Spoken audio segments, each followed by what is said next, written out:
Imagine you're in a game of a soccer match, football match, or a boxing match, but you get really tired easily because you kept running a lot.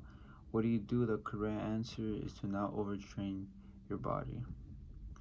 Running is used for every sport, but the most importantly, conditioning. The topic took me because I run for conditioning for my sport, but I also done some extreme research. So today I will talk about why overconditioning is one of the most dangerous forms of training in every sport.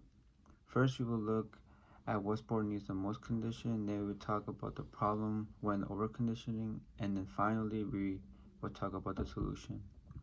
First, let's look at what sport needs the most conditioning.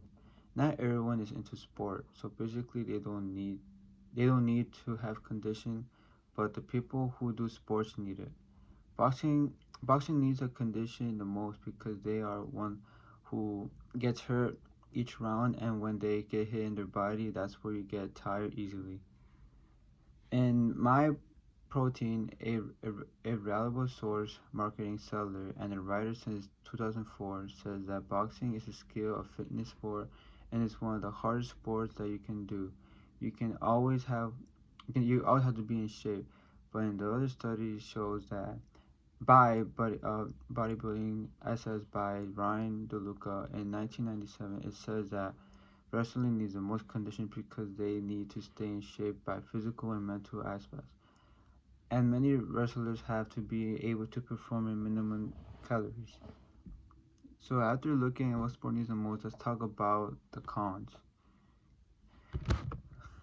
This was affected by this was affecting a lot of athletes because of their health is a risk.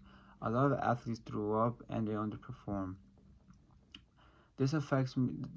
This affected me because I condition my body for boxing, and I sometimes overcondition the next day, and I get tired, and I do not train because I'm tired and my muscles are sore. Overconditioning can affect the athlete and their body.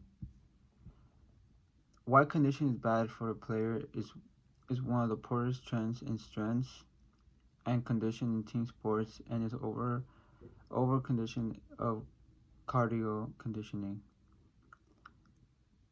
Even the plenty of research they say overconditioning is bad.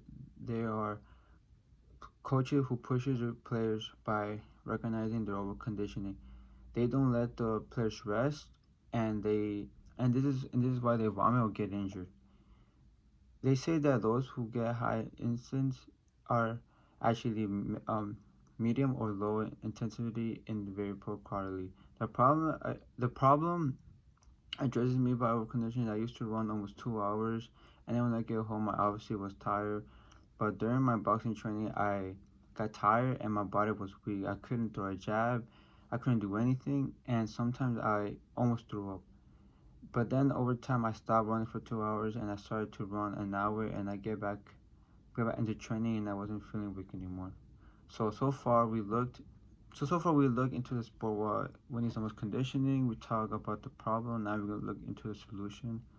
So the solution, what to do to not overcondition your body. As we said, overconditioning is harmful for your body. There are solutions. One is, if you overcondition your body, you have another session. You can have a light practice, or you cannot, and not try to push yourself, or you can rest your body and give your body time to recover. Another best way is to avoid is to slow down the time for at least 10%, because it will make you not tired and not make you sick, and also it will make your muscles heal faster. So after we learn about the solution, it's time to finalize. So first we looked at the problem, and then we looked what causes, and then we looked at the solution of overconditioning. So yeah, so when you have a soccer match or a boxing match and want to last rounds or minutes, the best thing to do is to not overcondition your body.